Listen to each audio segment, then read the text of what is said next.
This is Amy, and we are doing an instructional video on the DriverTech workflow. Right now we are looking at the DriverTech home screen. On the home screen, this is where the drivers do their hours of service. This is where they can get navigation. They also have a library here where a company can share important documents that they may need. They can also put safety videos or any type of instructional videos, anything like that they want to share with the drivers.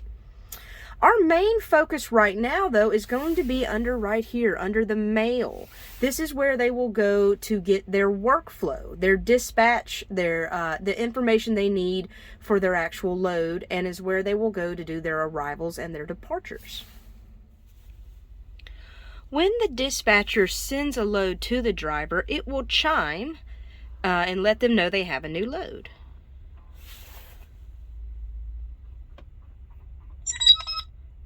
Now, as you see, we have a workflow received. You can click on the mailbox up here, or you can click the little envelope down here at the bottom to see the message. So here we have load information. Here we can click and actually read the actual load information. Tells us where we're going, how many stops we have, anything like that, pickup numbers, things of that nature. If the driver is currently driving, he can actually press this play button right here and it will read it to him. All right, so what we need the driver to do after he gets his load info is the actual workflow. That is going to be under the work tab right here. Here you see, this is the load that we just sent him. It's got the shipper and the consignee listed. So the first thing we want him to do is press start. So now we have started the load and we are on our way to the shipper. When the driver gets to the shipper, it is going to pop up asking, have you arrived at the shipper? I am not really driving right now. I am doing a demo inside of a parked truck, so I am going to click on the shipper. And I am going to press arrive. Now, mind you, a driver is not really going to have to do that. It'll pop up for him when he arrives. But it is good to know how to do the manual button, because if for any reason that it does not pop up for them, they need to go ahead and press it manually anyway. And that is how you do it. You click on the shipper and you press arrive in the top right hand corner. So you have the address there. You also have options right here. So you can actually press route me right here and it'll use the navigation that your company has provided to actually navigate them to where he's going. I'm gonna go back right here. Now, next thing we're doing, we're at the shipper, we're gonna get loaded, okay? As you can see, we got the arrive at 10:38 a.m. So now we're getting loaded. All right, fast forward. Now we have gotten loaded, but before we leave, we need to fill out our depart shipper form. Now, normally this form would also just pop up for the driver and not go away until he fills it out. I am not really at the shipper. I am parked in a parking lot doing a demo, so I am going to click on the depart shipper form. Here we have a little bit of information that we need to fill out. The load number is already going to be there. They should not ever have to fill that out. We got inbound trailer, did you drop it, yes or no, and outbound trailer.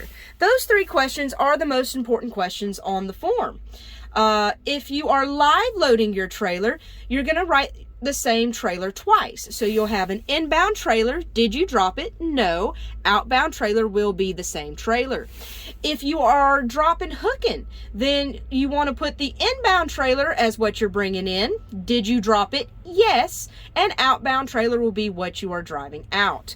I am going to go ahead and type in, no, I did not drop the trailer. And I'm going to type my same trailer in for the outbound trailer. Now this part is very important. This form is what triggers the load to go into progress in the Loadmaster system. If the driver does not fill out this form, or if he fills it out incorrectly, then at that point a dispatcher or a load planner would have to update the system to put the load into progress.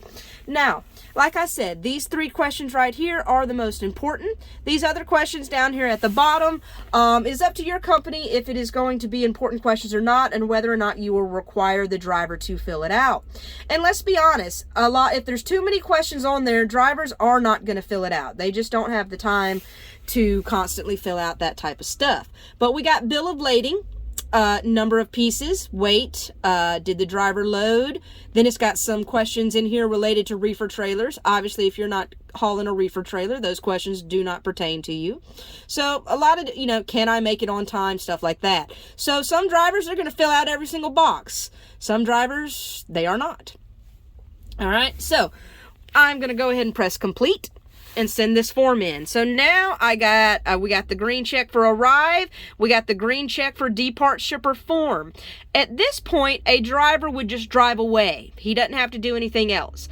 Obviously, I am in a parked truck right now. I'm not really driving, so I'm going to do it manually. I'm going to press right here on the depart shipper, and I'm going to press depart in the top right corner. So now I got a check mark for depart. We are done at the shipper. Look at there, I got loaded in 2 minutes. It's a record, isn't it? I know it. All right, so just to go through the motions, now we're on our way to the delivery. All right, when we get there to the delivery location, again, it will pop up. Have you arrived at the consignee? I am in a parked truck, so it is not going to pop up for me, so I'm going to press it manually. I'm going to press the consignee. All right, again, you have options here. You can press route me and it'll navigate you to that consignee. I'm already there, so I'm going to press arrive. So if I go back, you see now we got the check, we got the green check in for arrive. Okay, now we are getting empty, and after we get empty and unloaded, and before we leave, we need to fill out the empty call form. This form is what puts the load in delivered status in Loadmaster. So this form is also triggered with an action in the Loadmaster system. It's very important that drivers fill it out and fill it out correctly. So obviously, like I said before, this form would normally just pop up for the driver and not go away until he fills it out. I'm not really at the consignee. I'm in a parked truck, so I'm going to click on this. It's very similar to the questions before. Load number is going to be already populated. Inbound trailer, did you drop it, yes or no? Outbound trailer. Then we got other questions down here. Odometer reading, fuel level, pallets in, pallets out, PTA times, got some more temperature questions related to reefer trailers, got some OS&D questions. So again, if you do not require drivers to fill all this out, they're not going to. So main thing that we must get them to fill out, however, are these 3 questions related to the trailer. Inbound trailer, did you drop it, yes or no? And outbound trailer. So I'm going to say no, because I am not dropping. And I put that same trailer in a second time. All right, so I got my form filled out. I'm going to press complete. All right, as you see now, we got a check mark for the complete. All right, at this point, a driver would just drive away. And you would get a check mark for whatever time he actually drove away from that location. I'm not really driving. I'm in a parked truck, so I'm going to click right here, and I'm going to press depart. Boom. Now we got a check mark for everything. So we have done all steps that we need to do. So now we can press complete, and this finishes the load in the system. If you already have another load pre-assigned to the driver, it would pop up for him right now, or it would send him a message saying no load pre-assigned at this time. So that is step by step from A to Z on what a driver needs to do for the DriverTech workflow.